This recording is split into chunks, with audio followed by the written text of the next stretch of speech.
This episode of Total Drama Reviews contains clips from Total Drama World Tour. I do not own Total Drama World Tour. All rights go to FreshTV. Remember to be civil and do not be me in the comments. Seriously, it can get really messed up.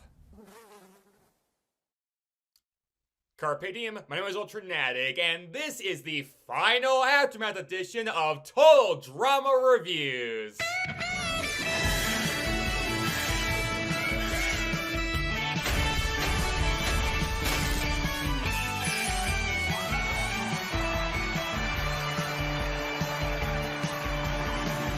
This is where I, as a lover of animation, reality shows, and music, look over the show that combined them together the best. And as I said, we are at the final Aftermath episode, unless you count the finale, subtitled Hawaiian Style.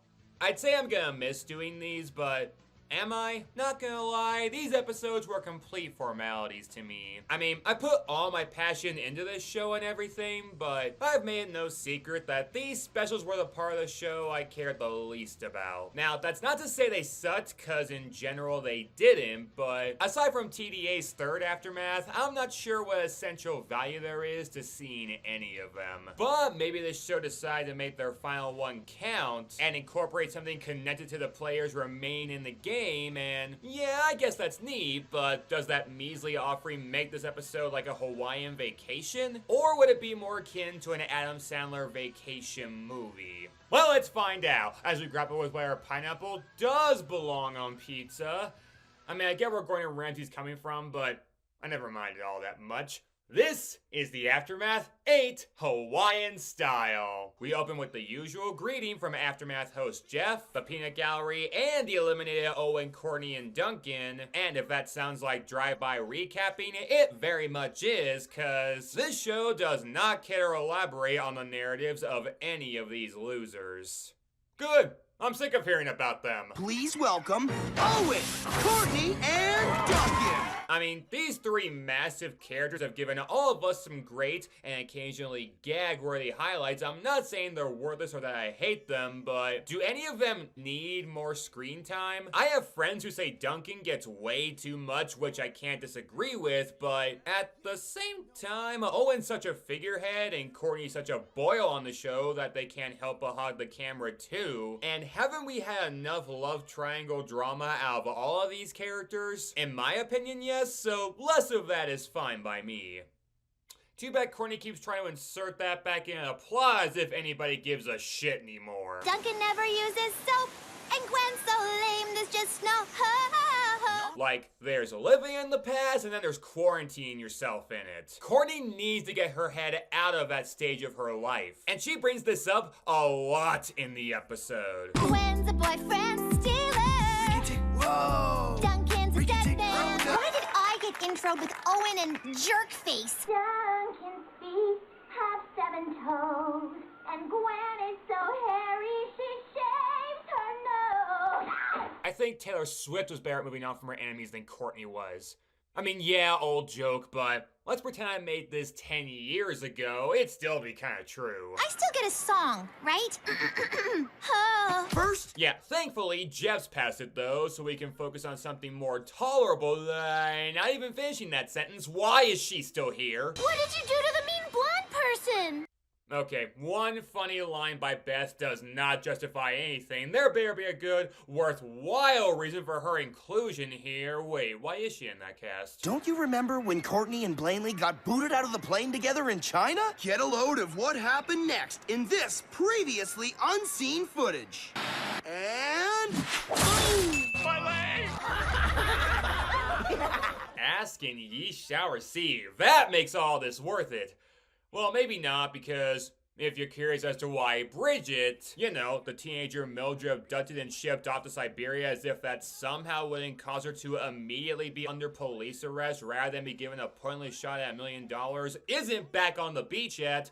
Well... last time we Aftermath, my most excellent co-host Bridget was nursing a wounded bear in Siberia. Well, the bear's better, finally, but the airport officials wouldn't let her fly home because she only had Blanley's passport. For the record, I oppose the death penalty. I doubt that's much of a hot take on my end, but whatever anyone thinks of it, it does exist, and for those who will receive it, there is in fact a list. Can we just scrap that and make Mildred be the list instead, for Christ's sake? Falling from the sky into a Chinese hut, even if that did kill her, wouldn't remotely cut, in my opinion. I know it's weird I'm so fixated on this one woman when arguably some characters have done similarly bad things. Hell, Courtney tried killing people before, and I was plenty critical about that. You wouldn't let us fall to our death! Oh, yes, I would. I don't even like you very much. What do I hear for a ride to freedom? You gotta be kidding. You're willing to bargain with our lives? Duh. But to give Courtney a molecule-sized amount of credit, she didn't actually go through with any of that. You could write those off as simply threats. Convincing ones, but ultimately empty ones too. Mildred's crime, though, was, documented on film, and she shows no remorse and apparent glee in Bridget's ordeal, which I don't follow at all. What did Bridget do to her? The airport officials wouldn't let her fly home because she only had Blanley's passport. And between Mildred and Eva in season 1, why is she so randomly a female hate magnet for this show? What you been doing since you left the island? Taking anger management classes. I seem to remember you thinking I needed them. Whatever those two put her through, the universe had better put Mildred through it in turn. Here, let me just put you... Okay, the universe is correcting itself. Good to know. My leg! But perfect timing, Bridget happens to return on cue with the bear right behind her. Yeah, if surfing penguins can exist without anyone batting an eye, I can roll with this too. And while their reunion is touching for a second, I'm feeling no pain. my leg! No, Bruno. Bad bear. Bad. Wait. That's the bear's name? Bruno? Well, this clearly calls for that classic Disney song that became a Billboard hit. Let it go, let it go. You could have just asked me to not sing it. Ow! Our peanut gallery will soon have a say in who's gonna win the mill. The characters are polled on who they want to see win, with Cody being the clear favorite by default amongst the peanut gallery. Cody has to win the finale. He's the only non-evil player left. That's if he and the others live long enough to compete. They're stranded in Drumheller, where the #1 cause of death is being stranded in Drumheller. Not to praise Butch Hartman given what he's become, especially since this style of humor could have originated from any number of places and I only first noticed it in the Fairly Odd Parents, but man, does dialogue like this of just repeating what you said to hammer in the point still hit the sweet spot for me. So, who does the peanut gallery think will win? Which is not true of the song titled Who You Gonna Root For, which, yeah, heard this before from me, I really just don't like. There's Heather, she's an ice queen, but she's been playing hard. The genre certainly fits, one of the few things they try sticking true to for every location, in this case with a traditional luau ditty, which isn't really my thing, but that's not the problem. Animes aren't really my thing, but I have massive respect for the genre for how amazingly they're crafted and beautifully they're animated. It might just be a stylistic choice for me. But same with Hawaiian music, I'm not opposed to it on any grounds, I'm just opposed to weak hooks, and this has a weak hook. Who you gonna root for? Who's it gonna be? Is it Heather, Alejandro, or will you pick Cody? Like, all of that technically fits the meter in the same way all of these layer foam pieces fit in this puzzle. It just feels out of whack. Too bad everybody hates her. She'd have to pay a bodyguard. Also, not that these people have to like any of the finalists, but a verse is given for both Heather and Cody, but not for Alejandro, despite him having supporters later on as we see. What is up with that? Not that there's no way anyone will root for him with this song, given how they frame it. Who's it gonna be? Is it Heather, Alejandro? Do you you expect Alejandro to not have fans from this cast when you show him taking his shirt off? I thought the majority of these people drooled over him to begin with, the female ones anyway. And then we get this swerve. Ricky Tickety, you're gonna hear it from me. The only one winning this is COD. Pimpin' like a king, sipping lemonade in the shade. Okay, imagine if Jimmy Buffett's Margaritaville got hijacked by a T-Pain song, and that's what Harold's doing here. One margarita, two. Now, wait, I like that song, but objectively, that is what I just described. Yeah, Harold is one margarita in this song. Kicking in Hawaiian style, gonna take on the cheddar. That being said, aside from his use of the word shoddy, We're gonna be all smiles, shorty. seriously, it didn't sound good with Bieber, it ain't gonna sound good with any other Canadian white dude. I'm oddly fine with this in that it has a consistent cadence. I don't know, it's all I have to work with, but the song does get half decent following it. Hey, how come he gets to sing? He doesn't. Only for Courtney to make it about her again. Gwen's a boyfriend stealer. Whoa. Duncan's a dead man. You're a broken record, for God's sake. That's what you are. And this motivates Jeff to confiscate the microphones from Courtney and get back to the show. Thanks, Jeff. Bad Bruno! Jeff is my boyfriend! This spooks the peanut gallery except for Beth. I always forget how fearless she was. Why couldn't that be a side of her we focused on in TDA? And after, they go over the Final Three's track record, strengths, and weaknesses, accompanied by some immature duels by Jeff mocking the three of them. Cody's impossible to predict. That makes him our unknown quantity. Jeff, stop that. Alejandro's avoided serious injury all season. Exactly. Dude's got a horseshoe up his butt the size of Texas. Can you at least try to be impartial? He is being impartial. He does that for all of them, and this isn't even Captain Hollywood coming out. I think many of these implicit critiques are fair hits. As for Heather this season, Nothing seems to stop her. From losing a tooth to getting bird slapped by an angry condor. On a side note, Bridget does not appear to know what the hell a vampire is. that makes Heather an unstoppable force. How is that unstoppable force? She looks like a vampire. Exactly. They're evil and undead. I mean, how stoppable did Bridget think vampires were? Did she get all her info on them from Twilight? Wait, they were pretty hardcore there too, so yeah, I have no idea what she's talking about. It's time to vote for your favorite finalists. Figures you're a Heather fan. You're like a matching pair. Okay, not that these picks make no sense, but they could definitely make more sense. Cause Heather openly comforted DJ at his lowest moments, as well as voted to keep Gwen in the game. Tyler admitted Alejandro's the reason he went home, and Duncan got punched by Cody. Nice bikini. Did I have to show you that? No. Did I want to? Absolutely I did. Now, I guess you could argue DJ's still voting for the nicest person like he did in TDA. I had to vote for Beth. She wins for being so gentle. But Gwen's grudge against Heather never fully went away. Though seriously, all of this was okay with her. I kind of bet Owen that if I got your bra, he'd do all my dishes for the rest of the competition.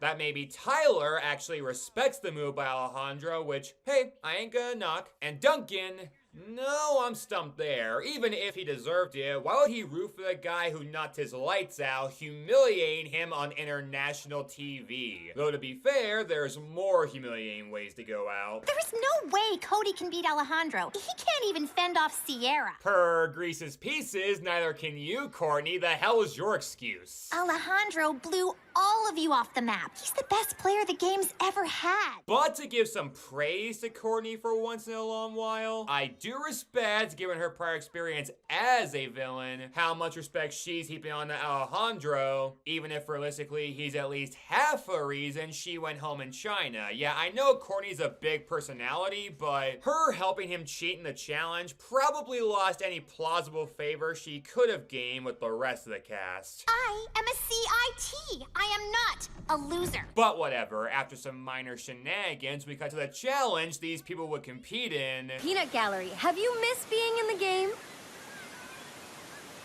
Great!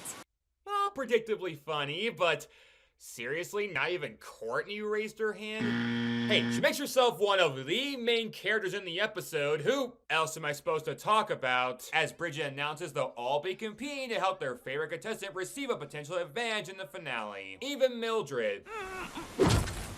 I'm the only person who feels sorry for her? Okay, I can excuse her befriending Bruno in Siberia despite him trying to eat her. I mean, she is a bit of an animal lover, as we've seen. Dolphin wieners! Oh, I can't! I'm a surfer! I swim with dolphins! But she feels bad for Mildred?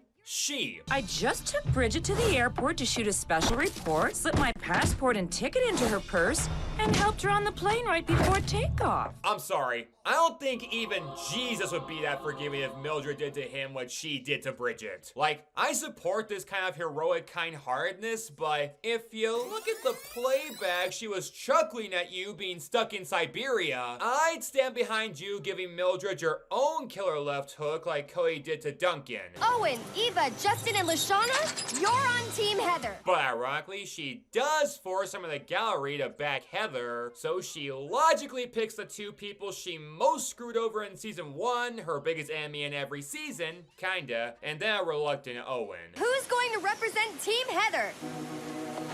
So with Mildred being forced to play for Heather, Courtney doing so for Alejandro, and Harold for Cody, they're instructed to grab Lays for Lono, the Hawaiian god of prosperity and sporting events. Oh.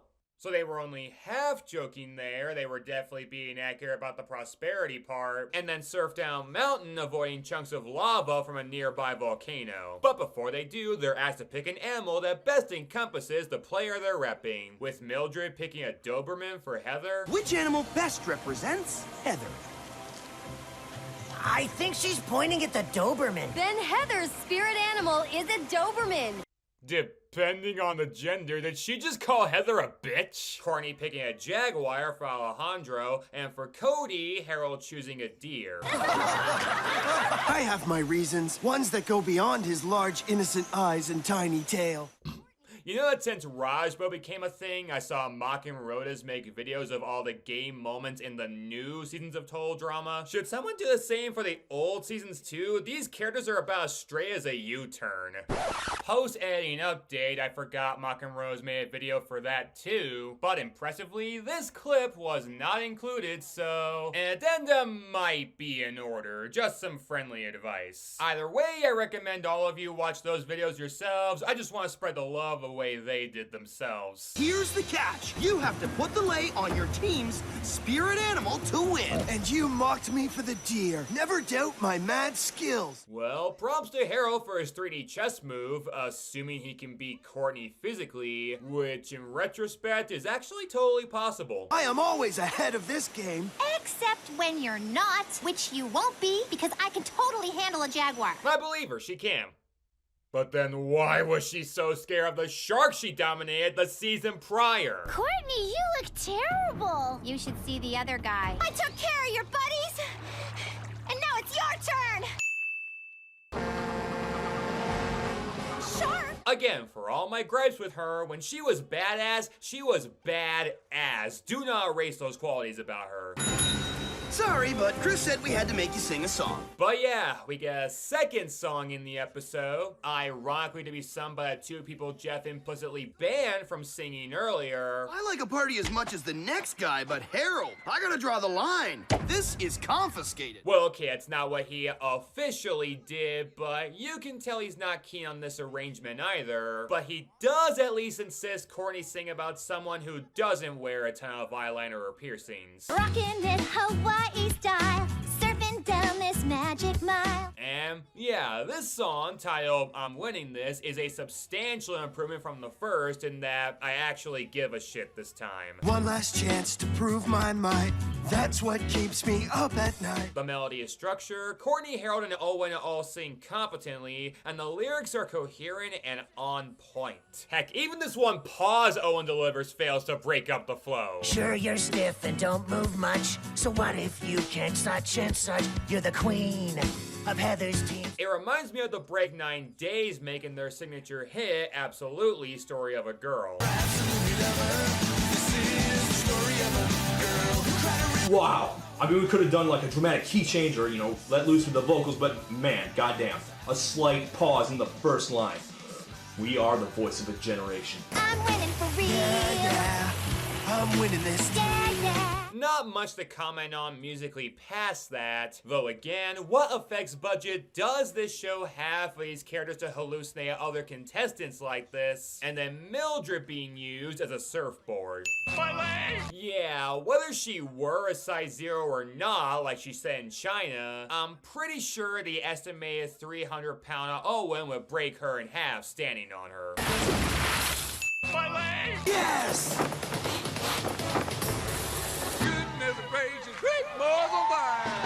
This results in Harold's aim being off and the deer eating his leg, Mildred flying into the ocean, my leg! And Courtney taking the win for herself and Alejandro. What about Plainly? Yeah, I guess somebody better go fish around. Lifeguard!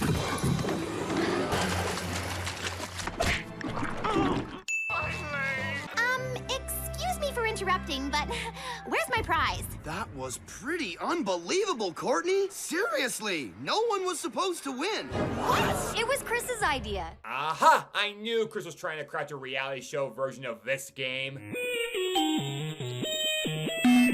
But I digress. Thanks to Courtney, Alejandro earns a wheelbarrow should he make the final 2, and Cody, being second, again that checks, will receive a baby carriage, cause fitting callback, why not? How in the name of Lono will Cody, Heather, and Alejandro even get here for the finale? Find out the answers to those and a lot of other crazy questions next time on Total Drama World Tour! And that was the Aftermath 8 Hawaiian style, and yeah, it really is like the pizza. And that's not bad, but far from the best Aftermath. Honestly, despite how much I had to talk about, a lot of this was just filler. I cut out a lot of scenes that dragged on of just Harold talking / bragging, and Courtney whining and trying to make the love triangle a focal point again. Just you wait, that'll come in the dark times. And despite an awesome idea for a challenge, I barely felt the momentum given how it was stacked up. It's like if Ozzy from Survivor went up against David Wright and Chet Welch. I guess the second has some merit in challenges, but the third is a non-starter, and it's f***ing Ozzy. Who do you think wins? However, while one of the songs is nothing special, the other actually gets a thumbs up from me. Most of the Mildred content is just misery upon misery to her, which, if she has to be a part of the plot, that had better be what she gets. And aside from her laughing at Bridget's plight, there's nothing really unpleasant in the story, just nothing all that engaging. So if we had to grade this on a scale of the original Lilo and Stitch to the live-action remake, yeah, even if that's good, I doubt it matches the original. I'd rate this episode a solid Lilo and Stitch TV series, which I